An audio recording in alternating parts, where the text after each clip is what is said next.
How's everybody doing? This is our first, or I guess it's actually our second episode today. We're New Braunfels Bourbon. I am Danny. I'm Nick. Robbie. And we got Ben in the background, so if you hear somebody else talking, you can't see him. He's here. We are going to drink some Millennium. Everybody but Ben. Ben's going to drink some Smoke Wagon. He loves the Smoke Wagon. He loves the Smoke Wagon. So we got picked this up yesterday? Yeah, yesterday. So 1844, a liquor market Texas. out of Brenham, who is where I'm from originally. Jared Anderson, he's been our partner here with New Braunfels Bourbon. He is the guy that every barrel we've done over the last about 18 months now, first since Skip's switched ownership. We've been using him for our barrel picks, which means most of the barrel picks we have to go through a retailer, and I turn around and give them to the group that way. He called me Tuesday, Wednesday. He's like, "Hey, I've got this Weller Millennium coming in. Are you interested?" I'm like, "Oh, I can't afford it, but I know a guy that can." So, and he couldn't afford it. So we robbed Robbie. So Robbie brought. So thanks, Robbie. Yeah. So You're welcome. We're a little bit. What do you know about Weller Millennium itself? I don't. I know it's old and expensive, but It is. It's inside if Robbie wants to do his magic. You open it up. There you go. And the bottom it shows you the age. So you got one bottle that's 2000 vintage barrel. What? 3% of the 2000 year, 50% of 2003, 40% of 2005, and 7% of 2006. Yeah. So it's 4 different blends. It says barrels, so I don't know if they mean it's just 4 barrels or if it was 4 different ages. I think it has to be ages because there's what 2,500 bottles. I think 2,608 is what it says on the paperwork. So the oldest one is 2004 to 16. So it's what 16 years old. The oldest, the youngest barrel. 2000 was the oldest barrel. Yep. So 24-year-old barrel. So yeah, there's got to be multiple barrels because you can normally get 100 bottles per barrel. Yeah. At that age, they lose a lot. So I'm not sure how many barrels they dumped on this one, but it was announced I think last year. Itself, the box itself weighs almost 20 pounds, if not a little bit more. It's a heavy box. It looks like it's cardboard from like the pictures and stuff, but it is wood. It is. So we missed it, but the box itself also comes with a little draw bag that's embroidered with the Weller Millennium, or Weller logo in golden. I'll make it into some pants. And then the bottle itself, you can see a little bit. It's there. It's got lights in it. It's got a glass cork that replaces it. It's over here somewhere. Yeah. I can't get it. Maybe. Anyways, we are going to. Nick's gonna make the cork into something that we're not gonna talk about. But you've seen Blanton's toppers made into them. So we're gonna get that open. If you want to grab that and. Sounds good. It's a lot easier to get out than OFC, I can tell you that. Yeah. So Weller itself is known for it's a wheated mash bill. Can't remember. It's the Buffalo Trace really doesn't talk about what their mash bill is, but it's the wheated. It's a Pappy shares the same wheated mash bill as this. But like everything else, it is proof down. Yeah, but it is 99, so it's 49%. Yeah, 48 and a half. Yeah, 40. Yeah, 49.5 or whatever it is, right? So I'm gonna let you do the honor since you acquired it. Pop that cherry. How to make a bottle of whiskey from expensive to completely just not worth it anymore. That's a good thing about having friends with Nick. He opens all his bottles, so if you can see somewhere over here, he's got all. And he's gonna bottle chug it. Oh my god, it smells like yours. Bottle chug it. Come on, you gotta do it. It smells like yours. You gotta do it. You gotta do it. Come on. There we go. We'll turn it. It's like this will end up in Bisa eventually. You bottle chugging that. It is good after all. I told you about the first time I ever had Pappy, right? Pappy 15? Yeah. I had chills. That's pretty fucking good. And I've heard the opposite. That's really good. Holy cow. You had a Daniel Weller, which was a special different mash bill. Yeah, I wasn't a huge fan of that one, I'm not going to lie. This one, there's nothing special about the mash bill itself. It's just older barrels. Millennium, because I think one of the barrels, some of the barrels used from 2000 turned Millennium, so. Jesus. That's phenomenal. A lot of cherry. A little bit of dusty funk note to it. Excuse me. Oh man, this almost reminds me of my Willet barrel for you, or my Willet bottle where you just want to. It's very fragrant. It's really that nose is. Oh yeah. The palate's really good too. It's very oaky. Yeah, it's what 20 to 16-year-old stuff. God, that's good though.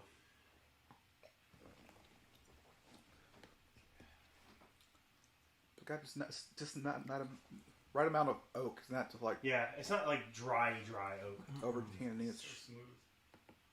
got vanilla, lots of Yeah, vanilla and yeah. cherry, which is one of my favorites. It's like vanilla and cherry are like fighting each other. Yeah. Over. Which Yeah, one's a little bit you more. get at least for me, I get the smoothest of the vanilla on my tongue. Yeah. And then you get the cherry, almost Not tart, medicinal but cherry, which yeah. kind of takes over a Yeah. little bit in the back end. I'll let them talk about it. I'm just going to enjoy it. Good Lord, that's good. Good Lord. Yeah, a lot of people said it wasn't that good, but I'm sorry. I think it's really good. I think it's really good. I agree. I can smell it. This is up there with the Willet, just being able to smell it.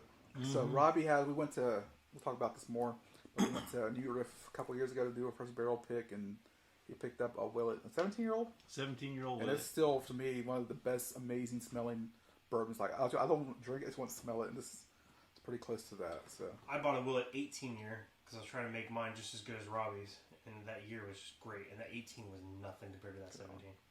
That 17 was still the best thing. I've even had the Pope's bottle of Willet, and Robbie's was better. Yes, the Pope has a Willet bottle. In case y'all didn't know. yeah, you get that one through House of Bourbon, right? Yep. Dude, I don't know, though. Do I like this more than the Double Eagle? I really don't know. The Double Eagle slightly higher proof, 101. Yeah, the Double Eagle. Oh, I the think newer is sweeter. versions. I think it's sweeter. Yeah. This one's more oak. I think it's Double sweeter. Eagle's sweeter. I still say OC is very close to Double Eagle when it comes to sweetness. Yeah, They're Double both really Eagle, that one's their low rice mash bill, which the wheatness, being a wheat mash bill, it always gets kind of overridden with other stuff. It's not as, doesn't cut through like a rye would. sweet. Goodness, that's good though. I can honestly see Nick buying another bottle. It'll be like the OFCs up there. 2 double stack. Have two. Double Eagles, double stack. Willet's, double Love stack. that Eagle 25 double stack. Double stack. I'm just hoping that's not a big letdown. God. I mean, it's just gonna be over oaked. I mean, What's the proof on was that? Is that going to be 101? 101. Okay, that's a good thing about it. It's not going to be such watered Yeah, down. but I mean, you're adding 5 years, and guarantee you, they keep it in that refrigerated unit, so it's really not 5 years older. You know what I mean? Right. Because that refrigeration slows it down so much. But that's just like this year's Eagle Rare 17. Compare this year's Eagle Rare 17 to a Double Eagle, and I'm sorry, they're pretty close. damn close. Because this year's Eagle Rare 17 is a 19-year, 19 year. 3 month. Yeah, I think what they're doing, like talking about kind of what makers did with their double cellar ages, they're slowing down the aging, but still can consider aging when they do the cellar age. Obviously, put in a cave with Buffalo Trace are doing is putting in refrigeration units to kind of slow down the over oakiness. That's what the older stuff gets. At least for me, it just gets too tannin-ish. Yeah. Well, if you've been to Buffalo Trace, their refrigeration unit was kind of small. It held probably about 50 barrels. They've turned pretty much a whole warehouse now into the whole floor is now. Because They're doing a lot more. Yeah, So- they've got some old stuff. You know, Yeah. the bourbon craze itself as it is now. It started in 2016, so while it's still kind of hard to find stuff, they still have a lot of older stuff that they're kind of sitting on. You know, they continue to put out the B-Tac stuff, which is all I think the youngest, besides the Thomas Handy. Yeah, Handy's doesn't really count because The rest of them are 18, 17. They're older stuff, and that's pre-Taylorism, we're gonna call it now. It's they still have a bunch of stuff, and obviously they open a bunch of warehouses. They're gonna have a bunch more stuff for the next several years, but I think it's a way for them to be able to put some older premium stuff out because I think MSRP on this was 7,500, 7,800, something like that. I think it was close to 8. Yeah, We got it I thought it for was 7,500 was MSRP. we got it for a lot less. Yeah. Thankfully, we paid $1,000 less than that. It's still expensive, but yeah, it's still expensive, but I'm glad the opportunity came available. yeah, Jared hooked us up. I'm like, hey, let me ask a friend, and it's like, yeah, he gives a really good deal. Yep. I know it's market on its MSRP, which you'll never find at MSRP. It's 7,500. Tater Tater's still not far off 7,500 now. I mean, 8,000. I saw it when it first came out up to 15. Yeah, it dropped kind of quick. I think 15, 13, 10. I've been seeing him at 76, 7,700 now on the Tater sheets. Yeah, which is right above. It's a lot of money, and if you don't have the money to throw down a $7,000 bottle, it's you know what I mean. And what Jared told us, so liquor stores, they usually do cash on demand. So they had to fork over their cost. I think it was $5,400. To pay that. I said it's the most expensive he's ever bought. And I think it's probably the most expensive. I guess the Woodford Reserve that came out for the Tater Derby. The $15,000 one. 15,000. So that's probably the most. But you're paying for the glass. Yeah. That's all that is. I mean, I'm sure the whiskey inside's pretty good too. But this here, we had a conversation with Jared yesterday a little bit. The packaging itself is probably $1,000 for the packaging. Yeah. The whiskey itself is really good. Yeah. But the packaging itself, it's a presentation piece. They just figured that the age of the goods mixed together is $5. I mean, it's Weller. Their marketing. Yeah. It's all about that. Yeah, Buffalo Trace, all their stuff they've come out with, the Prohibition series, the Weller, the Daniel Weller, just all the new stuff they have coming out with. The Eagle Rare 25. Everything they're coming out with has higher MSRPs. They're keeping all the BTAC stuff relatively around the same, $100, $150, $200 under there. But everything else they coming out with, they've just been up in that price. Yeah, it's kind of the kind of started that was Russell's and Turkey. The Masters Keep, all those were kind of undercutting the secondary market, and that's MSRP now. With the earlier we drank the Triumph, so the new Master Keep from that's $270, $280 now, where it used to be $150ish. It pretty much now it's instead of the secondary market making the cost or making that, they've upped it up, and that's retail.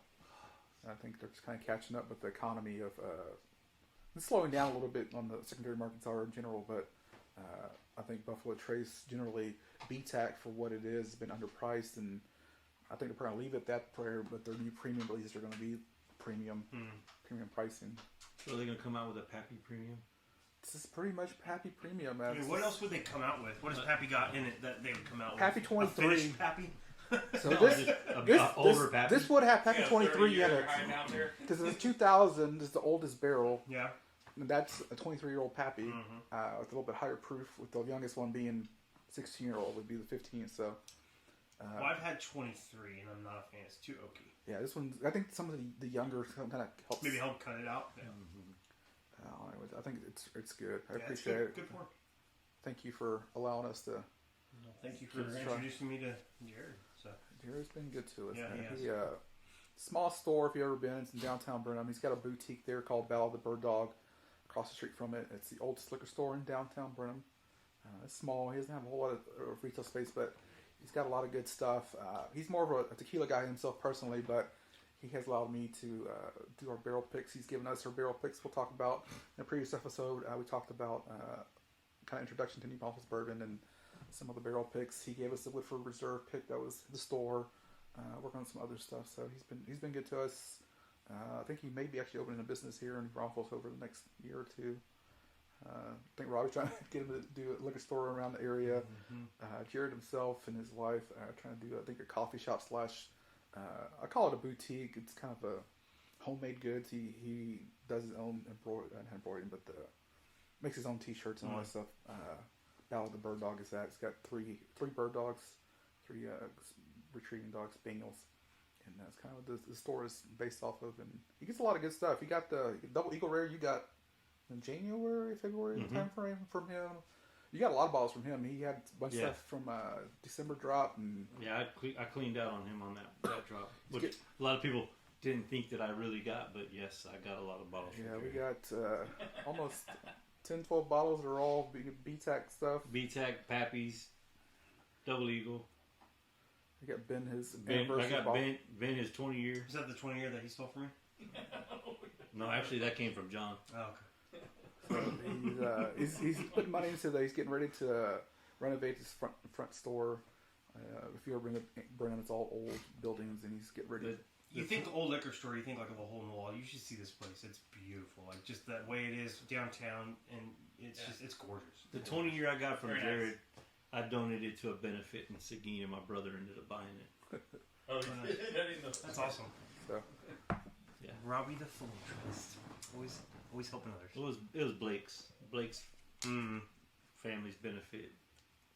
That's good. So I donated for that, and then my brother bought it, and then his came from John. That's awesome. Yeah, we've done. We haven't. As New Braunfels Bourbon, we've done some fundraising, nothing to the extent where we did that, but we talked about it earlier during the last episode. We've done. We're about to do the Christmas thing we do every year, Toys for Tots. We have third year. We usually average about, I think, $4,000, $5,000 that we donate back to kids. So we just did United Way. What's that one guy in our group, Jamie? Yeah. Calderon. He's doing something with them. We're doing bottles. So. Awesome. Anyways, that's it on this one. Thank you again, Nick. This is the Weller Millennium. $6,000, $7,000, but it is damn good. More to come. Yep. So we're going to try to do these kind of bottle opening.